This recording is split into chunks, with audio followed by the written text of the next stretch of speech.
A História da Matemática. Versão brasileira São de Vera Cruz Estúdios.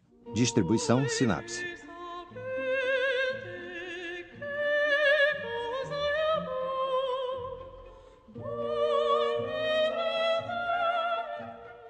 Estou andando nas montanhas da Lua.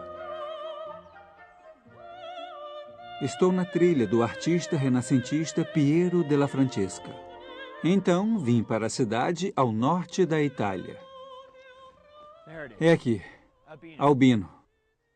Eu vim ver alguns dos melhores trabalhos de Piero, obras-primas na arte e obras-primas também na matemática.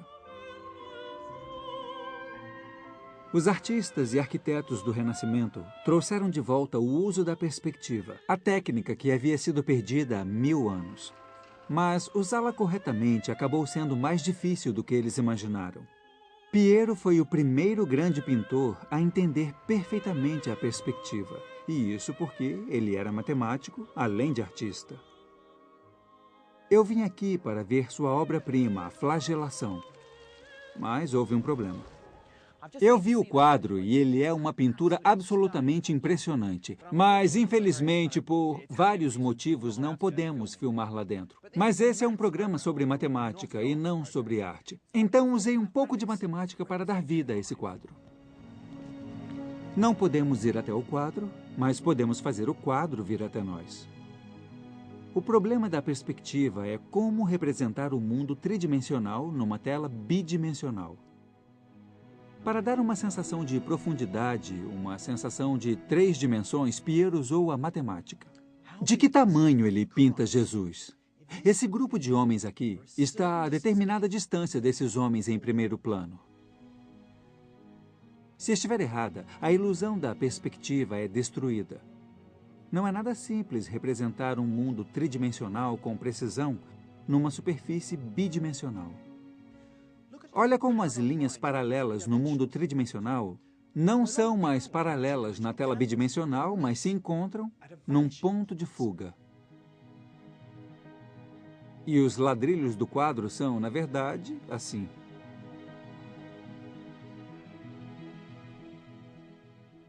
O que aparece aqui é uma nova linguagem matemática que nos permite mapear uma coisa em outra. O poder da perspectiva desencadeou um novo jeito de ver o mundo, proporcionando desta forma uma revolução matemática. O trabalho de Piero foi o início de uma nova maneira de entender a geometria, mas ainda passariam 200 anos até que outro matemático continuasse de onde ele parou. As fronteiras do espaço.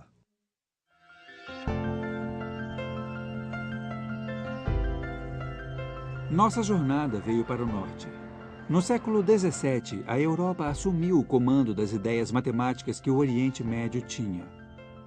Grandes passos foram dados na geometria dos objetos fixos no tempo e no espaço. Na França, na Alemanha, na Holanda e na Grã-Bretanha, a corrida agora era para o entendimento da matemática de objetos em movimento. E a busca por essa nova matemática começou aqui, nessa aldeia no centro da França. Descartes. Só os franceses dariam o nome de um matemático a uma cidade. Imagine na Inglaterra uma cidade chamada Newton, ou Boole, ou Cayley. Não, eu acho que não.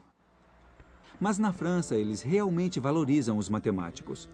Essa é a cidade de Descartes, no Vale do Loire. Ela recebeu o nome do famoso filósofo e matemático há 200 anos.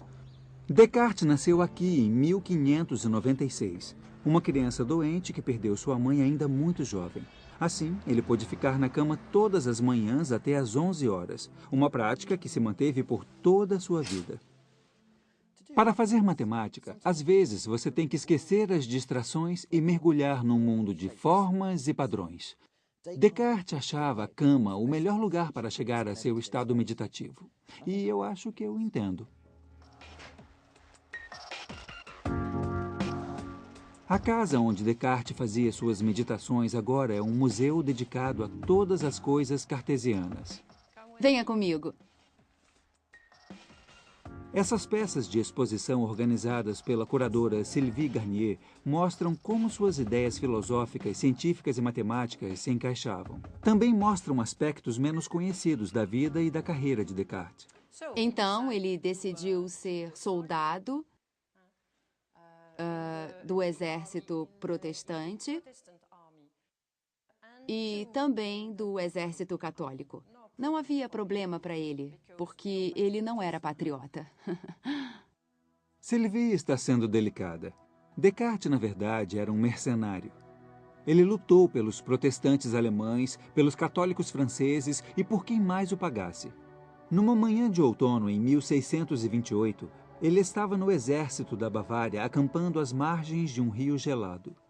A inspiração geralmente aparece em lugares muito estranhos. Contam uma história de que Descartes não pôde dormir uma noite porque ficou acordado até tarde. Ou talvez tivesse comemorado o dia de São Martin e bebeu demais.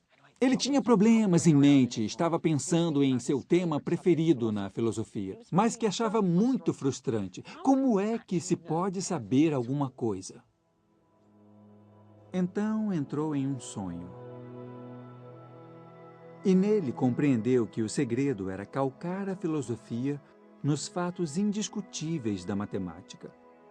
Ele percebeu que os números varreriam as teias da incerteza. Ele queria publicar todas as suas ideias radicais, mas ficou preocupado sobre como elas seriam recebidas na França Católica. Então fez suas malas e foi embora. Descartes encontrou um lar aqui na Holanda.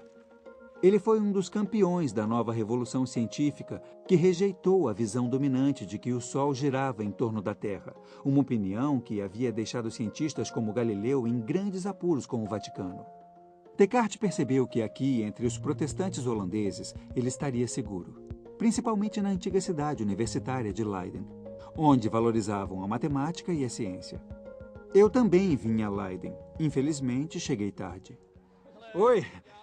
Desculpe o meu atraso, é que um pneu furou e eu acabei levando mais tempo. Pedalando? Vim. Nossa, senta aí. Henk Bose é um dos estudiosos cartesianos mais ilustres da Europa. Ele não se surpreende de um estudioso francês ter vindo parar em Leiden. Ele veio conversar com pessoas e algumas foram abertas às suas ideias. E não eram só sobre matemática, mas especialmente sobre mecânica. Ele fundiu a álgebra e a geometria. Sei. Então você podia ter fórmulas e figuras e seguir de uma para outra. Então é um tipo de dicionário entre as duas que fornece um... Esse dicionário, que finalmente foi publicado aqui na Holanda em 1637, incluía ideias filosóficas controversas. Mas o pensamento mais radical estava no apêndice. Uma proposta de se unir a álgebra à geometria. Cada ponto em duas dimensões pode ser descrito por dois números. Um dá a localização horizontal e o outro dá o ponto da localização vertical. Quando o ponto se movimenta em círculo, essas coordenadas mudam. Mas podemos escrever uma equação que identifica a mudança de valor desses números em qualquer ponto da figura. De repente, a geometria se transformou em álgebra.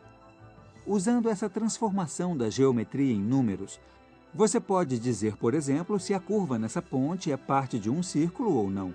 Não precisava usar os olhos, só as equações da curva revelariam seus segredos. Mas não para por aí.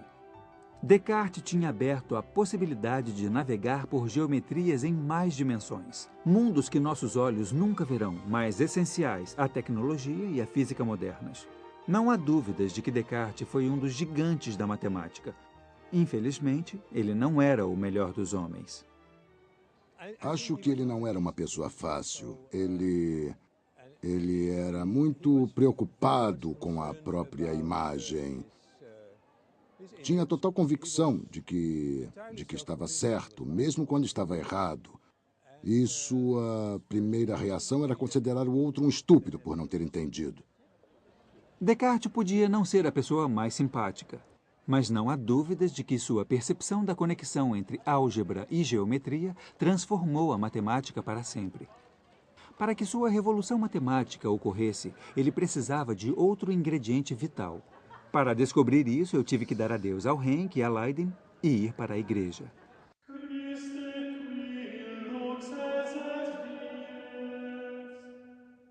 Não sou religioso, mas não há dúvidas de que muitos matemáticos do tempo de Descartes tinham fortes convicções religiosas. Talvez seja só coincidência, Mas talvez seja porque matemática e religião são ideias que formam um conjunto indiscutível de axiomas. 1 mais 1 é igual a 2. Deus existe. Acho que sei em qual desses axiomas eu acredito. No século XVII, um monge parisiense frequentou a mesma escola de Descartes. Ele amava a matemática tanto quanto amava Deus, e via a matemática e a ciência como evidências da existência de Deus. Marin Mersenne era um grande matemático. Uma de suas descobertas sobre números primos levou seu nome. Mas ele também é reconhecido por sua correspondência. De seu mosteiro em Paris, Mersenne agia como um ás da internet do século XVII, recebendo e também transmitindo ideias. Não é muito diferente agora. Ficamos como monges matemáticos pensando em nossas ideias e depois enviando uma mensagem a um colega, esperando uma resposta. Havia um espírito de comunicação matemática na Europa do século XVII que não existia desde os gregos. Mersenne insistia que as pessoas lessem o novo trabalho de Descartes sobre geometria. Ele também fez algo tão importante quanto publicou as novas descobertas sobre as propriedades dos números, feitas por um amador desconhecido que acabaria rivalizando com Descartes como o maior matemático de seu tempo, Pierre de Fermat. Jogos Matemáticos, Instituto de Pesquisa para o Ensino de Matemática. Aqui em Beaumont-de-Lomagne, perto de Toulouse, moradores e visitantes vieram celebrar a vida e o trabalho do filho mais ilustre da cidade. Mas eu não sei bem o que esses gladiadores fazem aqui. E a aparição desse camelo também é uma surpresa. O próprio homem teria aprovado a ideia de usar a diversão e os jogos para aumentar o interesse pela matemática. Diferente do aristocrático Descartes, Fermat não consideraria inútil ou trivial criar um festival da matemática. Matemática em ação. É bonito. Bem legal. A maior contribuição de Fermat à matemática foi inventar a teoria moderna dos números. Ele criou uma ampla gama de conjecturas e teoremas sobre números, incluindo seu famoso último teorema, a prova que intrigou matemáticos por mais de 350 anos. Mas pouco me ajuda agora. Separá-las é a parte fácil, juntar que é a mais difícil. Tá bom, quantas peças eu tenho? Tenho 6 peças. Acho que preciso dar alguma simetria a isso. Acho que ele vai me dizer como fazer isso e eu não quero ver. Eu odeio que me digam como resolver um problema. Não vou olhar. Ele está rindo de mim agora. Porque não consigo. É muito injusto. Vamos lá. Posso juntar? Já arrivei! Consegui! Essa é a emoção de se fazer matemática. Quando as coisas se encaixam e, de repente, você vê a resposta certa. Incrivelmente, Fermat só se entregava à matemática em seu tempo livre. De dia, ele era juiz. Lutar com problemas matemáticos era seu hobby e sua paixão. O maravilhoso na matemática é que você pode fazê-la em qualquer lugar. Não precisa de um laboratório e nem precisa de uma biblioteca. Fermat fazia a maior parte de seus trabalhos na mesa da cozinha, rezando em sua igreja local ou aqui em cima desse telhado. Ele podia parecer um amador, mas levava sua matemática muito a sério. Fermat conseguiu encontrar vários novos padrões nos números que desafiaram matemáticos durante séculos. Um dos meus teoremas preferidos de Fermat tem tudo a ver com números primos. Se você tem um número primo que, quando dividido por 4, deixa resto 1, Fermat mostrou que você pode sempre reescrever esse número com 2 números ao quadrado somados. Por exemplo, eu tenho 13 dentes de alho aqui, um número primo que, quando eu divido por 4, resta 1. Fermat provou que você poderia reescrever esse número como 2 números ao quadrado somados. Então, 13 pode ser reescrito como 3 ao quadrado mais 2 ao quadrado, ou 4 mais 9. O incrível disso é que Fermat provou que isso funciona com qualquer número primo que deixe resto 1 na sua divisão por 4. Você pode sempre reescrever esse número como 2 números ao quadrado somados.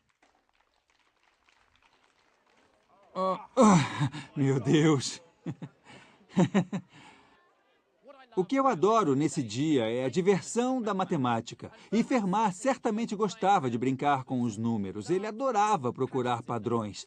E o lado intrigante da matemática é que ele queria provar que esses padrões estariam ali para sempre. Mas, além de ser a base para a diversão e os jogos dos anos seguintes, a matemática de Fermat teria sérias aplicações. Um de seus teoremas, o pequeno teorema, é a base dos códigos para proteger nossos cartões de crédito na internet. A tecnologia na qual confiamos hoje vem toda de escritos do matemático no século XVII. Mas a utilidade da matemática de Fermat não é nada comparada à de nosso próximo grande matemático. E ele não vem da França, mas de sua grande rival. No século XVII, a Grã-Bretanha surgia como potência mundial. Sua expansão e ambições exigiam novos métodos de medidas e cálculos, e isso deu um grande impulso à matemática. As cidades universitárias de Oxford e Cambridge produziam matemáticos de acordo com a demanda. E o maior deles foi Isaac Newton.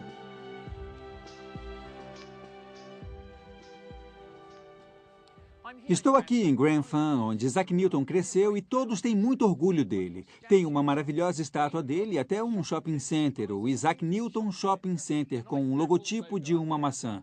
Lá está uma escola que ele frequentou, ela tem uma bela placa azul e tem um museu aqui na prefeitura. Apesar de uma das moradoras mais famosas, Margaret Thatcher, ter tido grande projeção como Isaac Newton, na verdade, venderam todas as canecas de Thatcher e há muitas de Newton sobrando, então eu resolvi que devia apoiar o matemático comprando uma caneca de Newton. A matemática de Newton precisa de apoio. Newton é muito famoso por aqui. Sim. Você sabe por que ele é famoso? Não. E eu não sei, não. Gravidade? Descobrir a gravidade. Gravidade? A árvore e tudo aquilo. É? Gravidade. Gravidade? E isso resume tudo. Se as pessoas sabem do trabalho de Newton, é por causa da física e suas leis da gravidade e do movimento, não da sua matemática. Desculpe, eu estou com Está pressa. com pressa? Tá bom. A aceleração é uma das leis de Newton.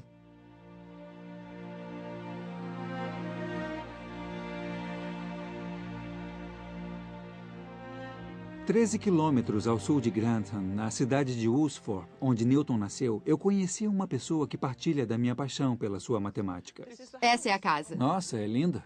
Jack Stedall é uma fã de Newton e quer muito me mostrar a casa onde ele foi criado. Aqui é o que se pode chamar de sala de jantar. Eu tenho certeza de que não chamavam assim, mas é a sala onde eles comiam perto Sei. da cozinha. Linda Claro ladeira. que devia haver fogo aí. Nossa, quem E era dera, ali está que frio. ele meio- Seu pai era um fazendeiro iletrado que morreu pouco antes de Newton nascer. Senão, o destino do jovem Isaac teria sido muito diferente. E aqui é o quarto dele. Ah, que bonito. É aconchegante. Eles preservaram muito bem, tem uma sensação de realidade, de voltar no tempo. tem sim. Eu vejo que ele era bagunceiro como eu. Olha o estado da cama. Acho que deixei minha cama assim hoje de manhã. Newton odiava seu padrasto. Mas foi esse homem que fez com que ele se tornasse um matemático e não um criador de ovelhas. Eu acho que ele não era uma criança notável. Então há esperança para É. todas as crianças por aí, né? Eu acho que ele teve um currículo escolar mediano. Tinha poucos amigos. Acho que eu não faria questão de conhecê-lo. Mas adoro a matemática dele. Ela é maravilhosa. Newton voltou de Cambridge a Lincolnshire durante a Grande Praga de 1665, quando tinha apenas 22 anos. Em 2 milagrosos anos, ele desenvolveu aqui a teoria da luz, descobriu a gravitação e rascunhou uma abordagem revolucionária da matemática, o cálculo. Funciona assim. Eu vou acelerar esse carro de 0 a 100 o mais rápido que eu puder. O velocímetro mostra que as velocidades mudam o tempo todo, mas essa é apenas uma média. Como eu posso dizer precisamente qual é a minha velocidade em cada instante? Veja como. Enquanto o carro corre pela estrada, podemos desenhar um gráfico em cima dela com a altura em cada ponto da estrada, mostrando quanto tempo o carro levou para chegar àquele ponto. Eu posso calcular a média de velocidade entre 2 pontos A e B na minha viagem, registrando a distância percorrida e dividindo pelo tempo que eu levei para chegar de um ponto a outro. Mas e a velocidade exata do primeiro ponto A? Se eu aproximar o ponto B até o primeiro ponto, tenho um período de tempo menor e a velocidade se aproxima do verdadeiro valor. Mas, no momento, parece que eu vou calcular 0 dividido por 0. O cálculo permite que isso faça sentido. Ele permite que a gente saiba a velocidade exata e também a distância precisa percorrida em qualquer momento no tempo. Isso dá sentido às coisas às quais não damos importância. Isso. Se eu deixo cair essa A maçã, distância e a velocidade estão mudando e o cálculo pode lidar com tudo isso.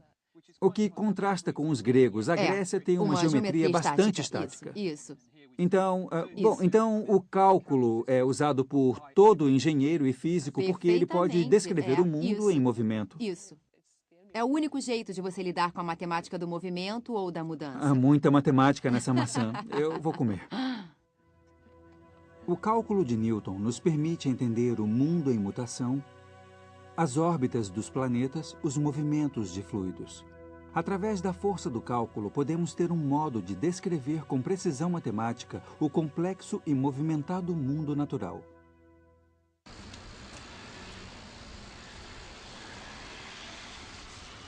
Mas só 200 anos depois se perceberia todo o seu potencial. Newton decidiu não publicar, mas só circular suas ideias entre amigos. Sua reputação gradualmente se espalhou. Ele se tornou professor, membro do parlamento e depois diretor da Casa da Moeda aqui na cidade de Londres.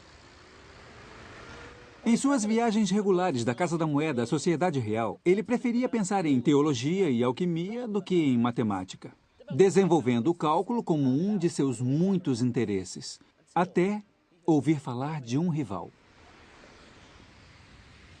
Um rival que também era membro da Sociedade Real e que teve exatamente a mesma ideia que ele, Gottfried Leibniz. Cada palavra que Leibniz escreveu foi preservada e catalogada em sua cidade natal, Hannover, no norte da Alemanha. Seus verdadeiros manuscritos são guardados, particularmente o que mostra que Leibniz também descobriu o milagre do cálculo, logo depois de Newton. Que idade ele tinha quando escreveu? Ele tinha 29 anos nessa época. Em 2 meses, ele desenvolveu o cálculo diferencial e o cálculo Sério? integral. 2 meses? Veloz e furioso quando isso se mesmo. trata de matemática. Tem um pedacinho de papel aqui. O que é isso? É uma carta ou... É isso. Esse pequeno manuscrito e as anotações de Leibniz às vezes aconteciam de manhã na cama, deitado na cama. Ele tinha tantas ideias que levava a manhã toda e às vezes mais para anotar todas as suas ideias e colocá-las no papel. Nossa, isso é lindo, Eu acho que ele muito gostava de lindo. ficar na cama de manhã, sabe, o máximo de tempo possível. Um verdadeiro matemático passa o seu tempo pensando na cama. Agora, eu estou vendo que há uns quadros sim, aqui. sim, claro, aqui.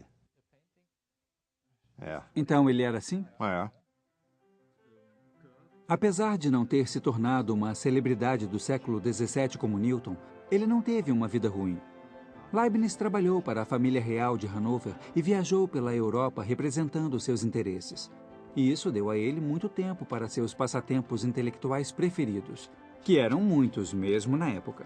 Ele criou um plano para reunificar a Igreja Católica Romana e Protestante, uma proposta para a França conquistar o Egito e deu contribuições para a filosofia e a lógica que ainda são muito estimadas hoje.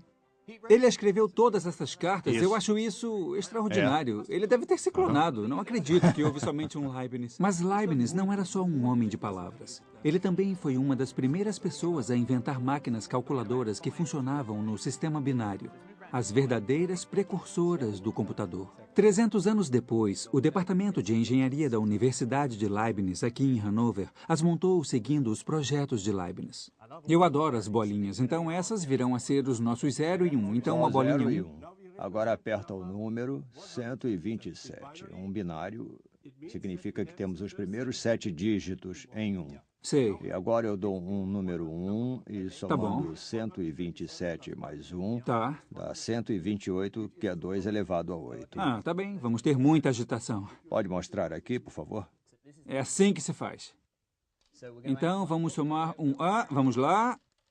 Então, Dá todas vão... 128, que é igual a 2 elevado a 8. Então, 127 em binário é 1, 1, 1, 1, 1, 1, 1, que são as bolinhas aqui. Para somar 1, tudo é retirado. Então, fica 0, 0, 0, 0 e temos a potência 2 aqui. Então, esse mecanismo se livra de todas as bolinhas que você não precisa. É como um fliperama matemático. Eu adoro essa máquina.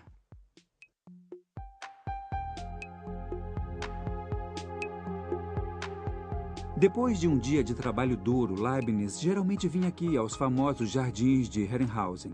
Agora no meio de Hanover, mas na época ficava nos limites da cidade.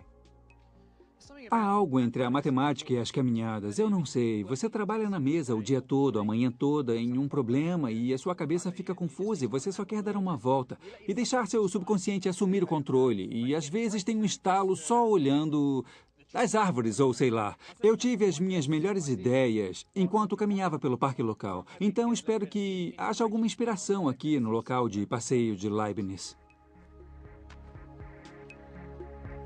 Eu não tive tempo de livrar minha mente dos desafios matemáticos porque depois que Leibniz viveu aqui, alguém construiu um labirinto. Há uma fórmula matemática para se sair de um labirinto se você puser sua mão esquerda na parede do labirinto e continuar com ela, continuar dando voltas. Uma hora você sai, é a teoria. Vamos ver se funciona.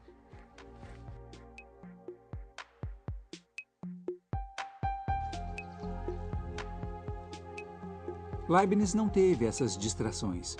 Em 5 anos, ele trabalhou nos detalhes do cálculo, aparentemente independente de Newton, apesar de saber sobre o trabalho dele. Mas diferente de Newton, Leibniz tinha satisfação em tornar público o seu trabalho. Então, matemáticos de toda a Europa souberam do cálculo primeiro por ele e não por Newton. E foi aí que todos os problemas começaram. Em toda a história da matemática, sempre houve muitas disputas por pioneirismos. Isso pode até parecer banal e infantil, mas queremos que nosso nome esteja naquele teorema. Essa é a nossa chance de um pouco de imortalidade, porque esse teorema vai durar para sempre. E é por isso que dedicamos tanto tempo tentando desvendar essas coisas. Porque, de certa forma, não acreditamos que alguém mais vai pensar nele ao mesmo tempo que nós. Esses são os nossos teoremas, nossos filhos, e não queremos dividir o mérito. Em Londres, Newton certamente não queria dividir o mérito com Leibniz, que ele considerava um arrogante de Hanover. Depois de anos de asperezas e acusações, foi pedido que a Sociedade Real em Londres se decidisse a respeito. A Sociedade Real deu a Newton o crédito pela primeira descoberta do cálculo e a Leibniz o crédito pela primeira publicação. Mas em seu julgamento final, Leibniz foi acusado de plágio. No entanto, isso pode ter a ver com o fato de o relatório ter sido escrito por seu presidente, um tal de Sir Isaac Newton. Leibniz ficou incrivelmente magoado. Ele admirava Newton e nunca se recuperou. Morreu em 1716 e Newton viveu por mais 11 anos e foi enterrado na grandeza da abadia de Westminster. O memorial de Leibniz, em comparação, está aqui nessa pequena igreja em Hanover. A ironia é que geralmente é a matemática de Leibniz que triunfa, não a de Newton. Sou um grande fã de Leibniz. Frequentemente, as revoluções na matemática são na produção da linguagem certa para capturar uma nova visão. E nisso Leibniz era muito bom. A notação de Leibniz, sua maneira de escrever os cálculos, capturava seu verdadeiro espírito. Ainda é ela que usamos na matemática hoje. A notação de Newton era, para muitos matemáticos, desajeitada e difícil de usar. Então, enquanto os matemáticos britânicos se perdiam, a história da matemática se mudava para o coração da Europa, na Basileia.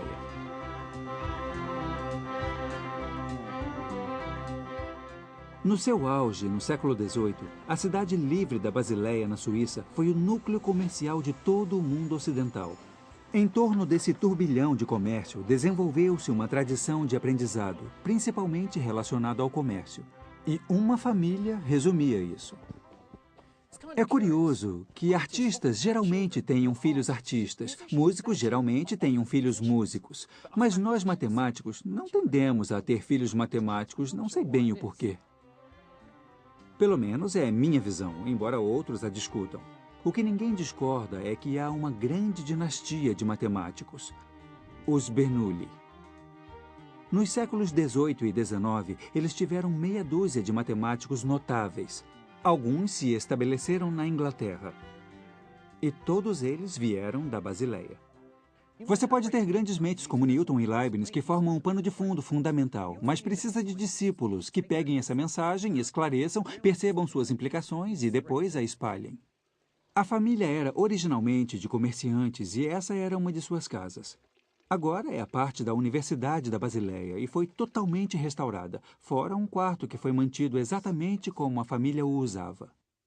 O Dr. Fritz Nagel, diretor do arquivo Bernoulli, prometeu me mostrar. Se conseguirmos encontrá-lo. Não, estamos no andar errado, não é Andar aqui. errado? Tá bom. Olha só, essas maçãs são gratuitas, posso pegar uma? Não, matemático errado. Uma hora a gente chegou lá. Então aqui os Bernoulli teriam feito sua matemática. Eu estava sendo educado. Não sei se devíamos ter ido até lá. A família o usava. O Dr. Fritz Nagel, diretor do arquivo Bernoulli, prometeu me mostrar. Se conseguirmos encontrá-lo. Não, estamos no andar errado, não é Andar aqui. errado? Tá bom. Olha só, essas maçãs são gratuitas, posso pegar uma? Não, matemático errado. Uma hora a gente chegou lá. Então aqui os Bernoulli teriam feito sua matemática. Eu estava sendo educado. Não sei se devíamos ter ido até lá. A única coisa interessante era um forno antigo. Me diz uma coisa, eu estou curioso. Qual é o seu preferido dos Meu Bernoulli? Bernoulli preferido é Johann I. Ele talvez tenha sido o matemático mais inteligente. Talvez seu irmão Jacob tivesse mais ideias profundas sobre os problemas.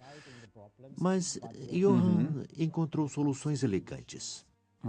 Os irmãos não se gostavam muito, mas os dois adoravam Leibniz. Se correspondiam com ele, o apoiaram contra os aliados de Newton, espalhando seus cálculos pela Europa. Leibniz ficou muito feliz em encontrar dois matemáticos talentosos, fora de seu círculo pessoal de amigos, Sei. que dominavam o seu cálculo e podiam distribuí-lo por toda a comunidade científica. Isso era muito importante para o Leibniz. E importante para a matemática também. Sem os Bernoulli, demoraria mais para o cálculo se tornar o que é hoje. Um fundamento da matemática. Pelo menos essa é a luta do Dr. Nagel. E ele é um grande fã dos Bernoulli. Hoje ele me apresentou ao professor Daniel Bernoulli, o último membro da família, cujo famoso nome faz com que receba e-mails estranhos. Outro que eu recebi foi... Professor Bernoulli, pode me ajudar com cálculo? Exatamente, porque você encontra um Bernoulli e espera que ele saiba dos cálculos. Mas esse Daniel Bernoulli é professor de geologia. O gênio da matemática parece ter morrido. E durante o nosso jantar, fiquei pensando na matemática. É um pouco injusto com os Bernoulli descrevê-los simplesmente como discípulos de Leibniz. Uma das suas maiores contribuições à matemática foi desenvolver o cálculo para resolver um problema clássico da época. Imagine uma bola rolando por uma rampa. A tarefa é projetar uma rampa que faça a bola descer o mais rápido possível. Você pode imaginar que uma rampa reta seria a maneira mais rápida ou talvez uma curva como essa, que daria muito impulso para a bola. Na verdade, não é nenhuma delas.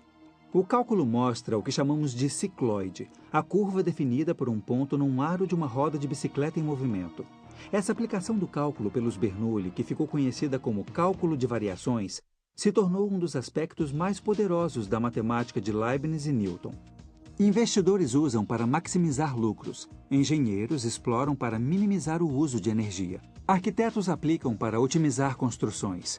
Ele se tornou um dos pontos fundamentais do nosso mundo tecnológico moderno. Enquanto isso, as coisas ficavam mais interessantes no restaurante. Esta é a minha segunda surpresa. Eu quero apresentar o Sr. Leonhard Euler, Daniel Bernoulli. Leonhard Euler é um dos nomes mais conhecidos na matemática. Esse Leonhard é um descendente do original, um aluno proeminente de Johann Bernoulli. Eu sou a 9ª geração e o 4º Leonhard da nossa família, depois do primeiro Leonhard Euler, o matemático. Essa é a história. Sei, e você é matemático? Na verdade, eu sou analista de negócios, mas eu posso bancar o matemático com o nome que eu tenho. Todo mundo deve esperar que você prove a teoria de Riemann. Está no sangue, né? Talvez seja por isso que Leonhard decidiu não seguir os passos de seu ilustre ancestral. Ele teria muito que provar.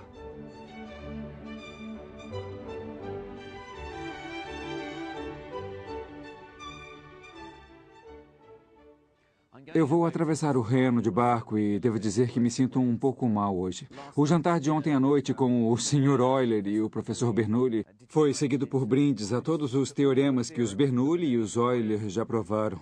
E olha que eles já provaram muitos. Nunca mais.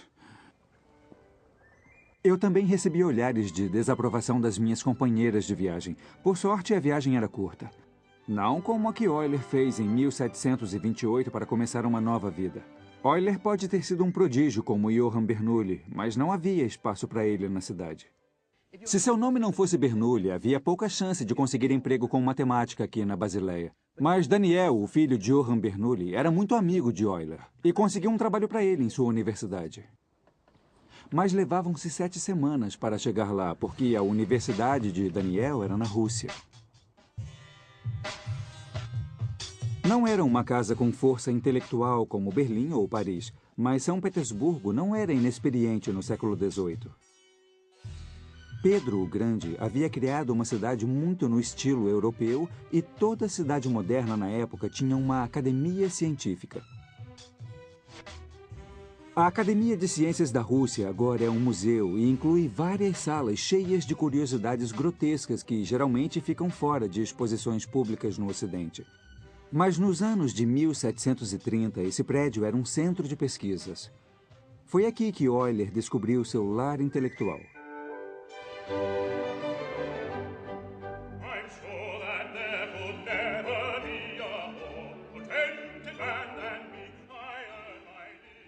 Muitas das ideias que transbordavam na época, cálculo de variações, a teoria dos números de Fermat, se cristalizavam nas mãos de Euler. Mas ele também criou uma matemática incrivelmente moderna, terminologia e notação. Muitas das notações que uso hoje na matemática foram criadas por Euler, como o E e o I. Euler também popularizou o uso do símbolo π. Ele até combinou esses números em uma das fórmulas mais bonitas da matemática. E elevado a I vezes π é igual a -1. Uma incrível proeza da alquimia matemática. Sua vida, na verdade, é cheia de magia matemática. Euler aplicou suas habilidades em uma imensa variação de tópicos, desde os números primos, a ótica e a astronomia. Ele criou um novo sistema de pesos e medidas, escreveu um livro sobre mecânica e até encontrou tempo para desenvolver uma nova teoria musical. Eu penso nele como Mozart da matemática, e essa visão é partilhada pelo matemático Nikolai Vavilov, que me encontrou na casa que foi dada a Euler por Catarina a Grande. Euler viveu aqui de 66 a 83, e do ano em que veio para São Petersburgo até o ano em que ele morreu, ele foi membro da Academia de Ciências da Rússia, e o seu maior matemático. É exatamente o que diz aí. E o que é agora? Agora é uma escola. Uma escola? Podemos entrar e ver? Está bem. Não sei bem se Nikolai aprovaria, mas quem não arrisca... Não é melhor a gente falar com a diretora e ver se podemos... Tem um guarda. A diretora não se importou. Acho que ela está acostumada a pessoas indo até lá para falar sobre Euler. Ela até tinha 2 alunas hábeis suspeitamente à disposição. Essas 2 jovens estão preparadas para falar sobre o cientista e sobre o prédio. Elas sabiam do que falavam. Elas fizeram todo um projeto sobre Euler. Sua vida longa, o casamento feliz, os 13 filhos e suas tragédias com apenas 5 filhos sobrevivendo à infância. Sua primeira mulher, que ele amava e morreu jovem, a perda de boa parte da visão. E mesmo com a perda da visão, ele ainda continuava as pesquisas matemáticas. Então, nos últimos anos da sua vida, ele ainda continuava a trabalhar. Na verdade, ele ainda continuava com as suas pesquisas matemáticas. Eu li uma frase dele que diz que, com sua cegueira, ele não tinha outra distração e finalmente podia continuar com a sua matemática. Foi muito positivo. Foi uma visita inesperada e encantadora. Apesar de eu não resistir e voltar para corrigir uma das equações no quadro quando todo mundo tinha saído. Para demonstrar um dos meus teoremas preferidos de Euler, preciso de uma bebida. Ela se refere ao cálculo de somas infinitas, a descoberta que lançou Euler ao topo da popularidade quando foi anunciada em 1735. pegue um copo cheio de vodka e passe a esse copo longo. Depois, pegue um copo com 1/4 ou meio ao quadrado e ponha no primeiro copo. A seguir, pegue o copo que está 1/9 cheio ou 1/3 ao quadrado e adicione. Agora, se eu continuar adicionando infinitamente vários copos, onde cada um é uma fração ao quadrado, quanto terá nesse copo grande aqui? Foi chamado de problema da Basileia, depois que os Bernoulli tentaram e não conseguiram resolvê-lo. Daniel Bernoulli sabia que não conseguiria uma quantidade infinita de vodka. Ele estimava que o total chegaria perto de 1 3/5. Mas aí veio Euler. Daniel estava perto, mas matemática é precisão. Euler calculou que o total de vodka seria exatamente π² dividido por 6. Foi uma total surpresa. O que a soma de frações ao quadrado tem a ver com esse número especial, o π? Mas a análise de Euler mostrou que eles eram dois lados da mesma equação. 1 mais 1/4 mais 1/9 mais 1/16 e assim por diante infinitamente. É igual a π² sobre 6. Isso ainda é muita vodka. Mas vamos lá.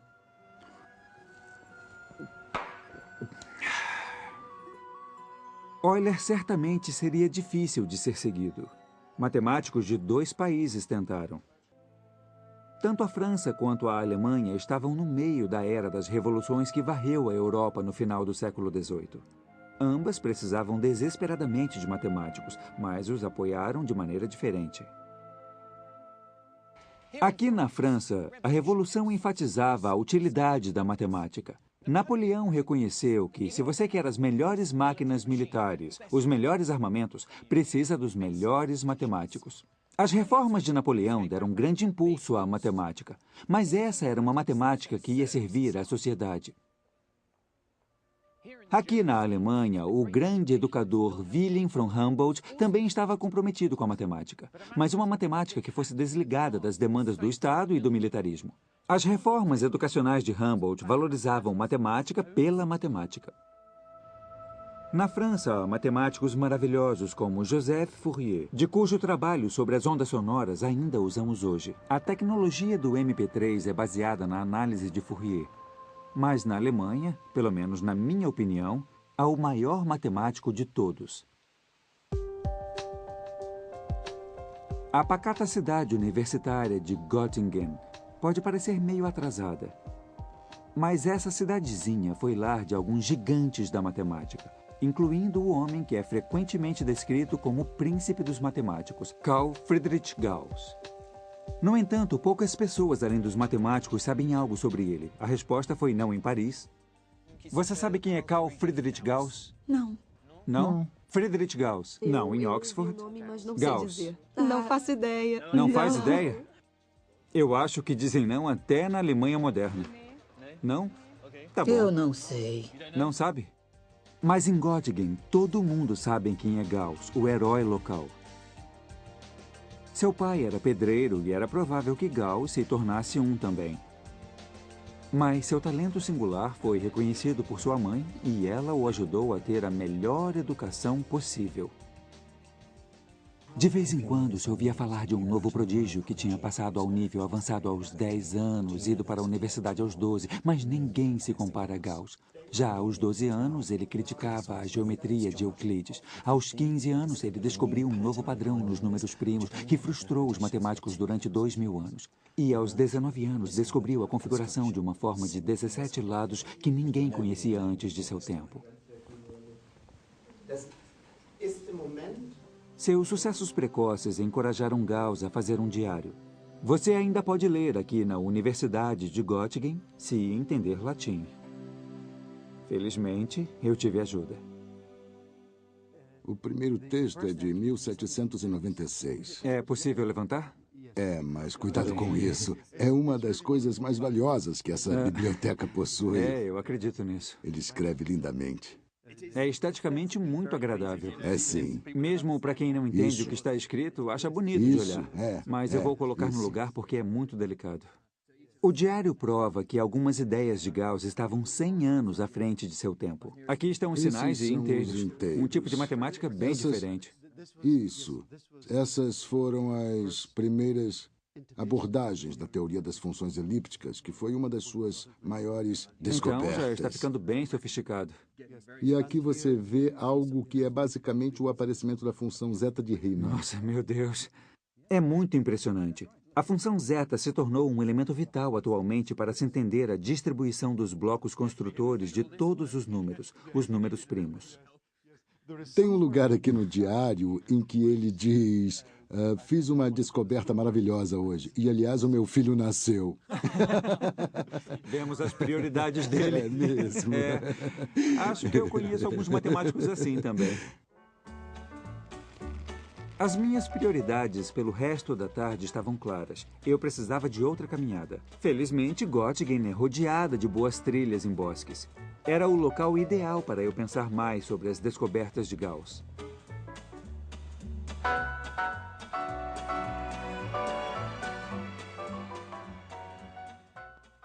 A matemática de Gauss tocou em várias partes do mundo da matemática, mas eu vou escolher uma delas, uma divertida, os números complexos.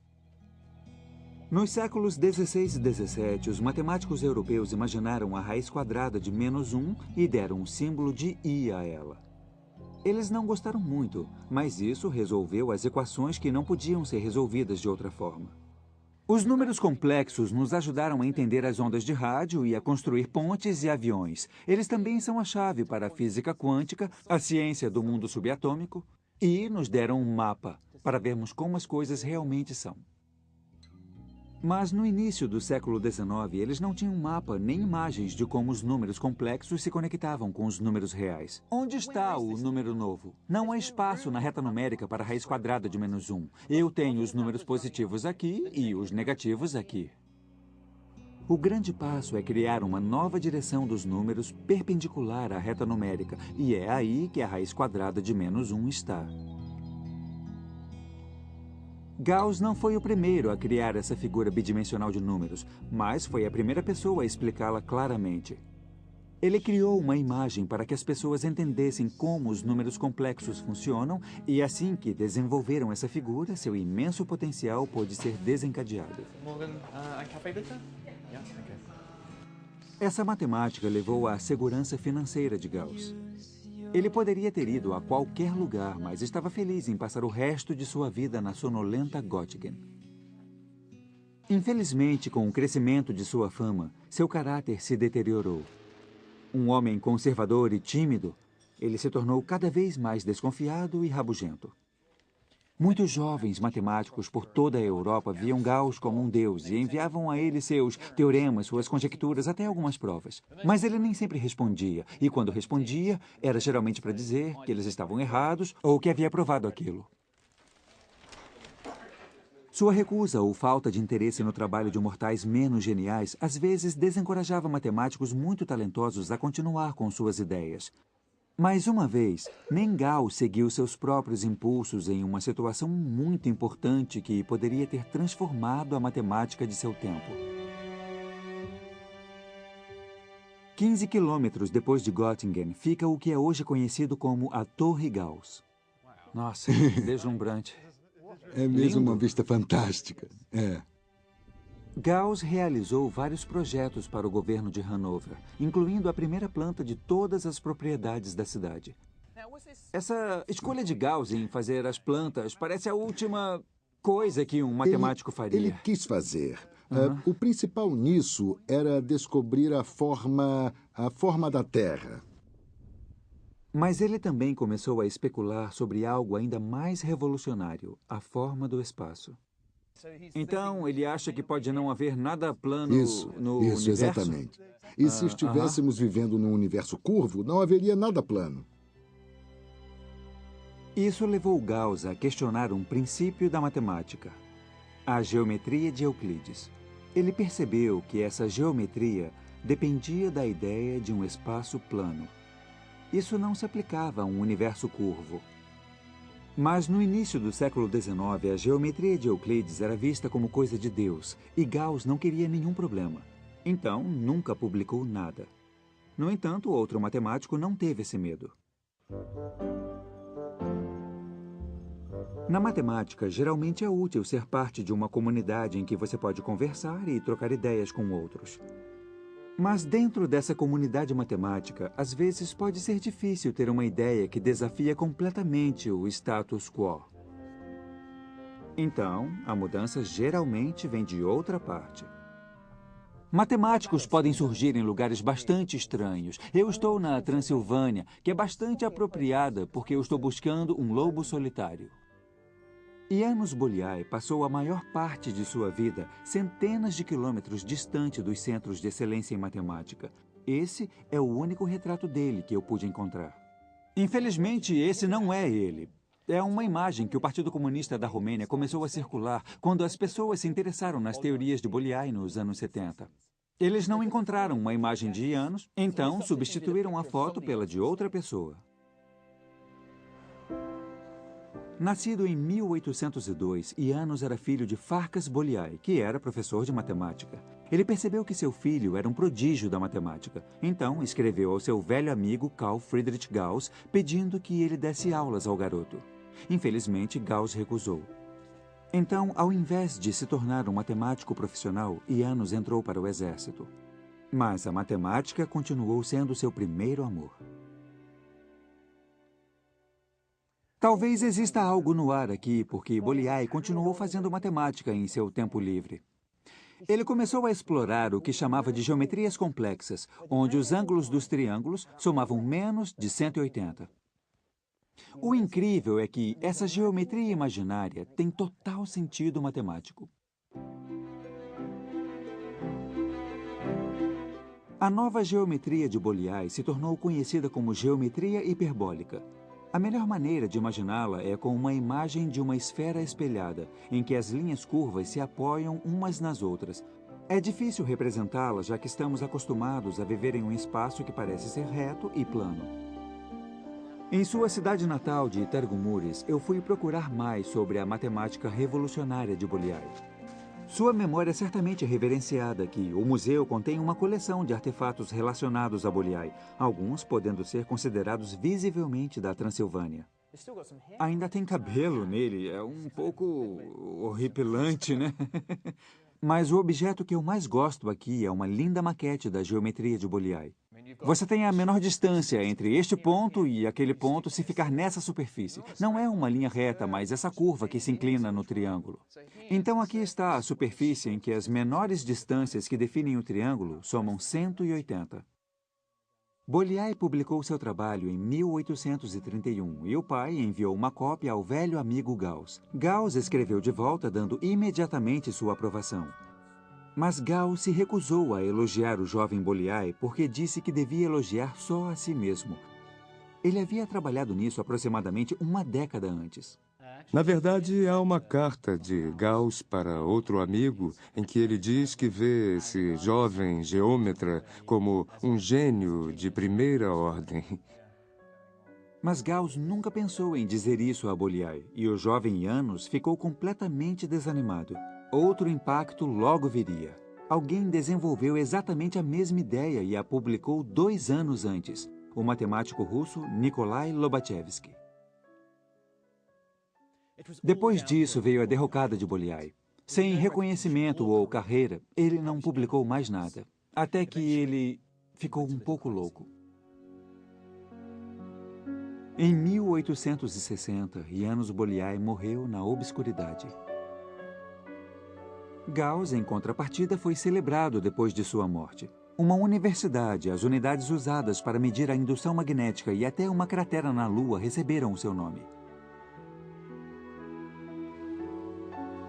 Durante sua vida, Gauss deu apoio a poucos matemáticos.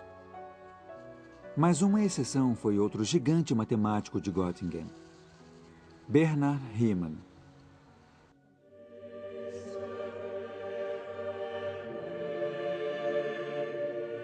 Seu pai era pastor e foi cristão toda a sua vida. Mas Riemann foi um menino tímido que sofria de tuberculose. Sua família era grande e pobre e a única coisa que o jovem tinha a seu favor era uma excelência na matemática. Essa foi sua salvação. Muitos matemáticos como Riemann tiveram infâncias difíceis, sem convívio social, e suas vidas pareciam estar desmoronando.